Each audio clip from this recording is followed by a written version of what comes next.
whether you think I'm right or whether you'll think I'm wrong, the fact is that I have fought for the interests of the common man, in season and out of season, in Parliament and out of Parliament.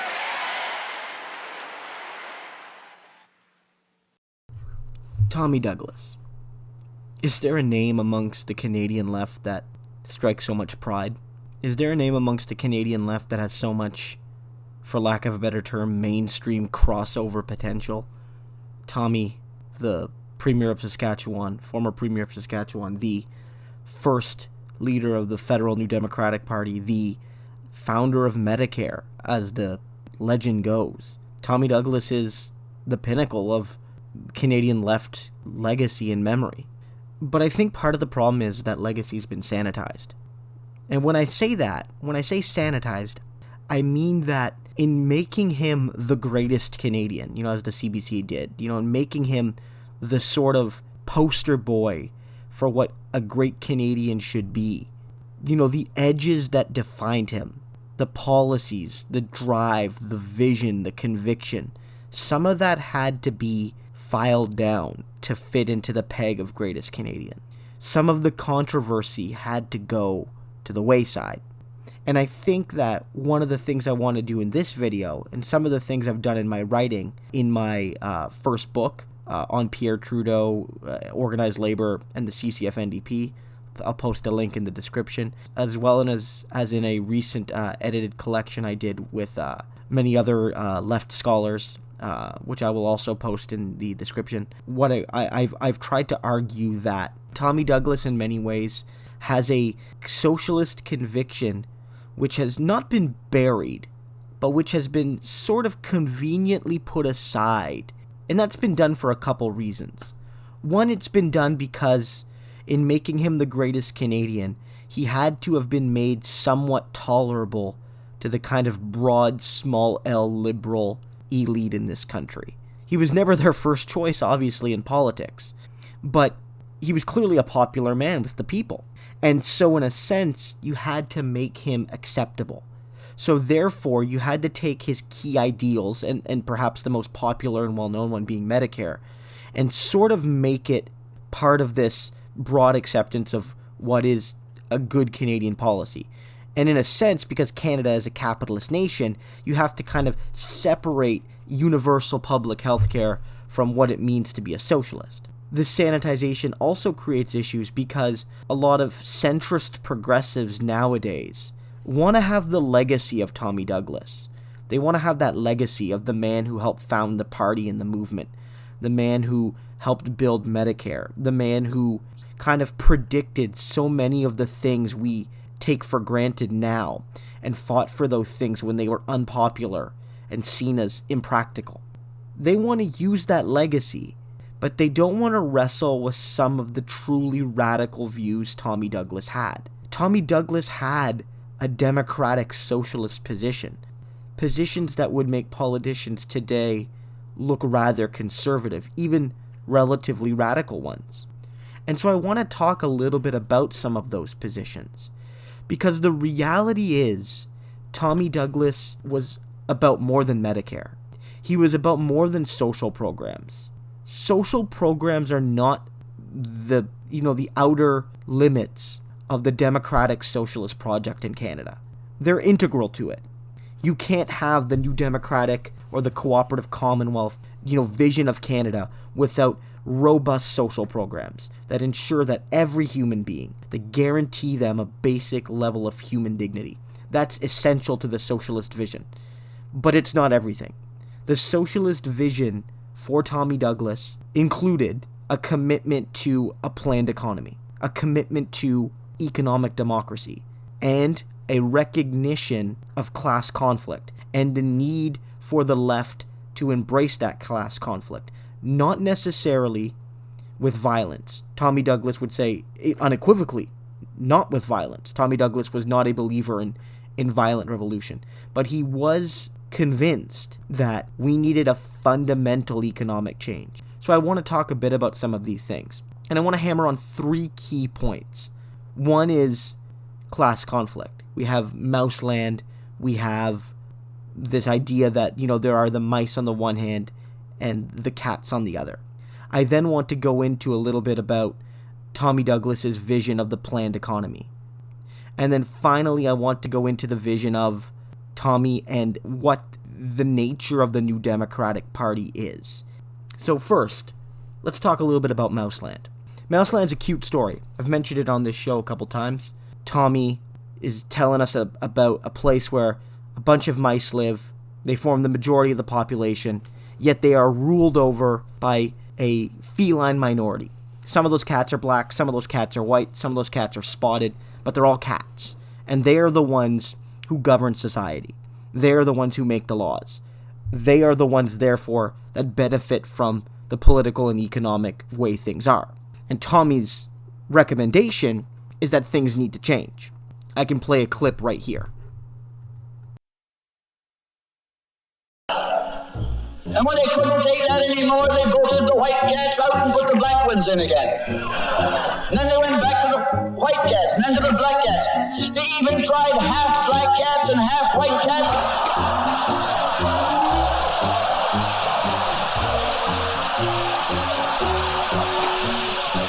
And they called that coalition.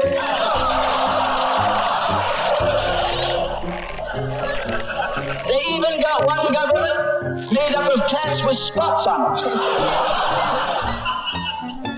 They were cats that tried to make a noise like a mouse, but they ate like a cat. You see, my friends, the trouble wasn't with the color of the cats. The trouble was that they were cats. And because they were cats, they naturally looked after cats instead of mice. Presently, there came along one little mouse who had an idea. My friends, watch out for the little fellow with an idea. And he said to the other mice, look, fellas, why do we keep on electing a government made up of cats? Why don't we elect a government made up of mice? Oh, he said he's a Bolshevik.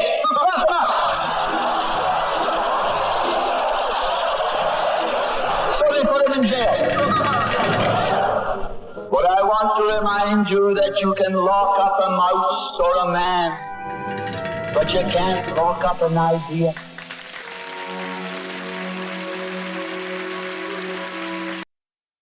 The point here is Tommy is making a pretty naked claim of class conflict. This is something that's sort of de-emphasized in this nature of him being the greatest Canadian. That, in the greatest Canadian video, he's seen as everyone's greatest Canadian. Not that he was the unanimous pick, of course, but that he was the greatest Canadian for all of us, for the rich and the poor alike. But the reality is that he wasn't. Tommy knew where he stood, and he didn't stand for the rich.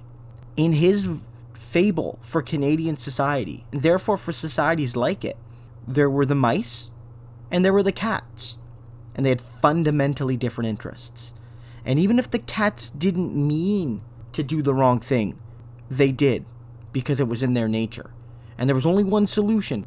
The cats needed to go, replaced by the mice majority. That was the only alternative. Douglas was a believer in class conflict. The mice didn't start the class conflict, of course. It was the felines that did it. It was the felines that were eating them and chasing them and treating them poorly. But the working people needed to respond.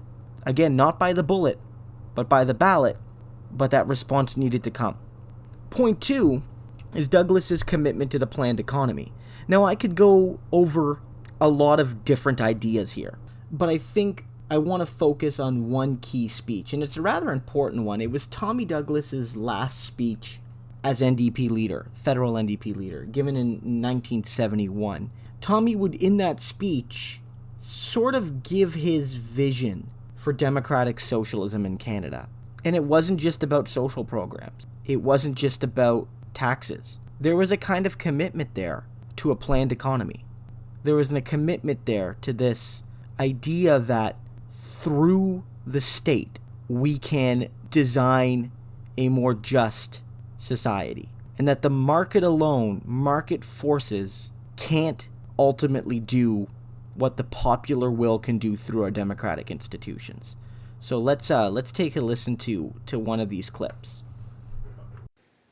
I would sum it up by saying to them that it is possible in this country of ours to build a society in which there will be full employment, in which there will be a higher standard of living, in which there will be an improved quality of life, while at the same time maintaining a reasonable stability in the cost of living. We don't have to have 750,000 unemployed. We don't have to choose between unemployment and inflation. My message to you is that we don't have to do this.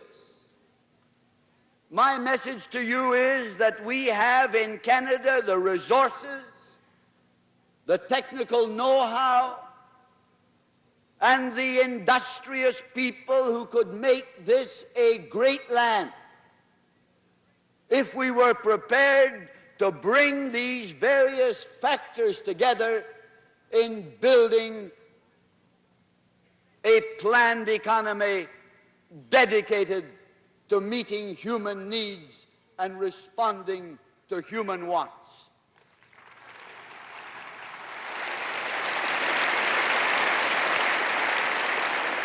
Mr. Coldwell and I have seen it happen. In 1937, when the CCF proposed in the House of Commons a $500 million program to put single unemployed to work, the Minister of Finance said, "Where will we get the money?" Mr. Benson asked the same question today. My reply at that time was that if we were to go to war, the minister would find the money. And it turned out to be true. In 1939, when we declared war against Nazi Germany, for the first time we used the Bank of Canada to make financially possible what was physically possible. We took 1 million men and women and put them in uniform. We fed and clothed and armed them. The rest of people of Canada went to work. The government organized over 100 crown corporations. We manufactured things that had never been manufactured before. We gave our farmers and fishermen guaranteed prices, and they produced more food than we'd ever produced in peacetime. We built the third largest merchant navy in the world, and we manned it. In order to prevent profiteering and inflation, we fixed prices. And we did it all without borrowing a single dollar from outside of Canada. And my message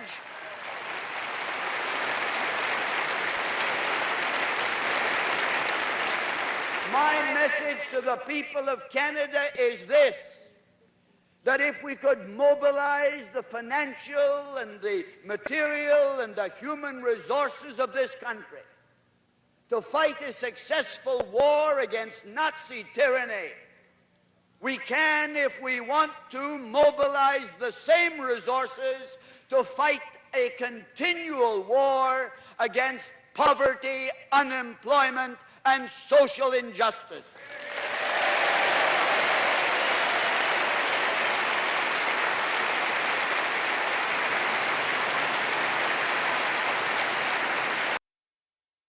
So, I mean, as we can see here, Douglas speaks with all of the passion he's sort of known for, but he hammers on two key points. He hammers on this idea that the key economic issues that were facing Canadians in the 1970s, how to prioritize the growth of the economy with dealing with inflation, this sort of poison pill choice, was a dichotomy only necessary under the market economy that existed at the time.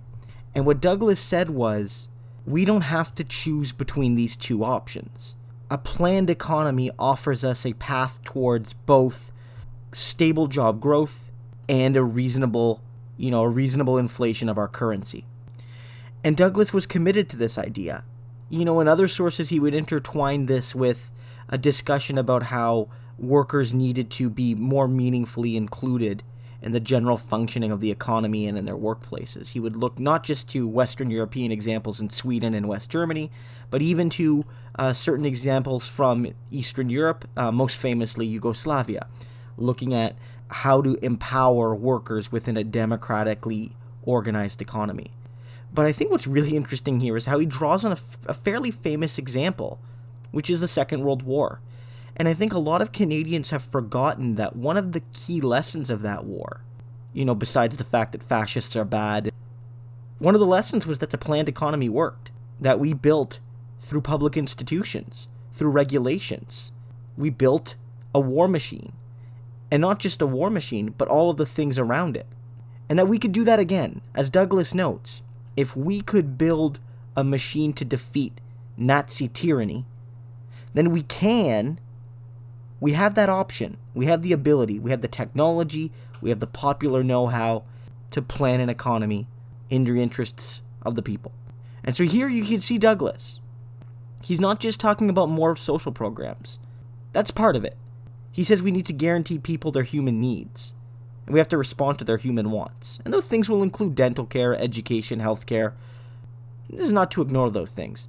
But you could see that Douglas is very clear in his conviction that to build that society, the economy has to be increasingly controlled through a combination of worker and state ownership. And there's no separating those two factors from his vision. You can't separate Medicare and other social programs from the popular democratic control of the economy. It's just not possible. And this goes to our third and final factor, which is Douglas's vision for the New Democratic Party. It's no surprise to note that he saw it as a socialist party. But it was more than a party to Douglas. To him, it was a movement dedicated to bringing a certain social, political, cultural, and intellectual revolution to this country. It was about more than just winning elections, more than just getting votes, more than just collecting polling data. It was about more than that. It was a movement. And so here's a clip from Douglas at one of his final speeches in the early 1980s. And he notes that if we could transform the NDP to instantly become the sort of brokerage party that the liberals and conservatives largely are, he wouldn't do it. So take a listen to this. If I could press a button tonight and bring 1 million people into this party, and knew that those people were coming in for some ulterior motive, but they didn't understand the kind of society we're trying to build, I wouldn't press the button because we don't want those kinds of people.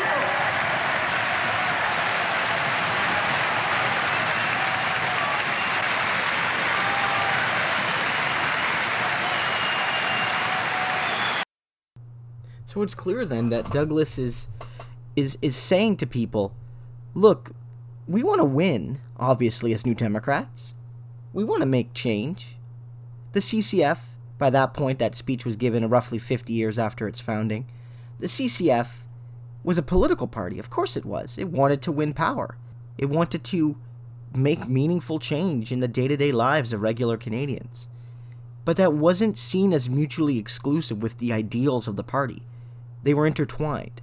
We wanted to build a movement of workers, of intellectuals, of farmers, to fundamentally change the capitalist order, to eliminate that order indeed. And so Douglas is saying that 50 years later, the New Democratic Party needed to heed that lesson, that it wasn't just about winning, that it wasn't just about deposing the liberals and conservatives. Our vision was to transform the social order. The people might not always be with us. The vast majority of people might not be ready for that change at a given moment. So our goal is not just to win their vote, and our goal is not just to fatten up the party membership rolls by building a big tent message. Our goal is to bring the country with us on our path. Our goal is to bring the country with us to our understanding of socialism. And so we can't just change to match the political winds of the time. We need to hold a consistent socialist vision. It doesn't necessarily mean we need to be fully rigid on things as they were in 1983 or 53 or 33, as it were. But it does mean that we have to center the democratic socialist project, the commitment to economic planning, not over the entirety of the economy, but over its commanding heights. We have to make a commitment to the democratization of our society, beyond a ballot, municipally, federally, provincially, into our workplaces and into our community, into the broader economy. We need to guarantee, as a human right, all basic material necessities, and entrench those rights in our Charter of Rights and Freedoms. These are the basic goals we should have. Now, we can disagree about how to achieve them. Some people will want slightly more market inclusion, some people less. New technological and ecological and social and cultural contexts will demand different approaches. And I think those debates need to happen, both within and beyond the party.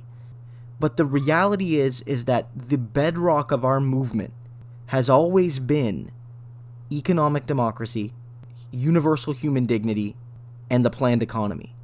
And those things were central to Tommy Douglas's vision. And indeed, universal healthcare is part of that. Universal healthcare helps to bring healthcare within a public realm where it is accountable to the people and not to private interests.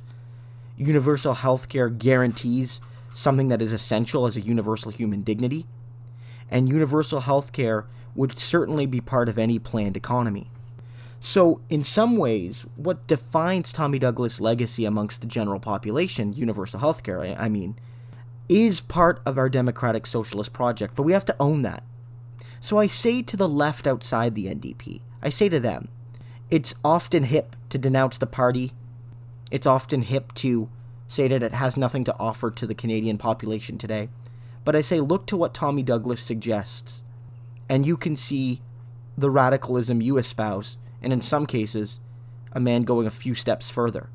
And I say to the right, the center of the New Democratic Party, that you can't simultaneously claim Tommy Douglas's legacy on the one hand, and then try to throw socialism, economic democracy, economic planning, the guarantee of the abolition of poverty in the dustbin, be it constitutionally or be it pragmatically day to day in our party's operation. And I say to Canadians generally, those who love Tommy Douglas, those who see him as the hero of Canadian society, many of you not being New Democrats, I say to you, if what Tommy Douglas stood for is a democratic socialist vision for our society, and he was such a great man, perhaps it's time that we give Tommy's full vision a greater chance. Maybe a greater chance that we gave it when he was actually alive. So let's go forward, and let's build an economy. Let's build a society. Let's build a democracy. Let's build a culture that holds up and honors Tommy Douglas's contributions. Let's build a democratic socialist society. And let's start today. So I hope everyone likes this video. Again, I would greatly appreciate if you like, comment, and subscribe. What does Tommy Douglas mean to you? Do you feel that Canadians today have a full picture of what he means? Do you feel that we have something to gain by applying some of the ideas he's held, ones I've explored in this video or maybe other ones? And do you feel that Canadians today have a real appreciation for the value a planned economy and economic democracy can provide? Thanks, and I'll see you all next time.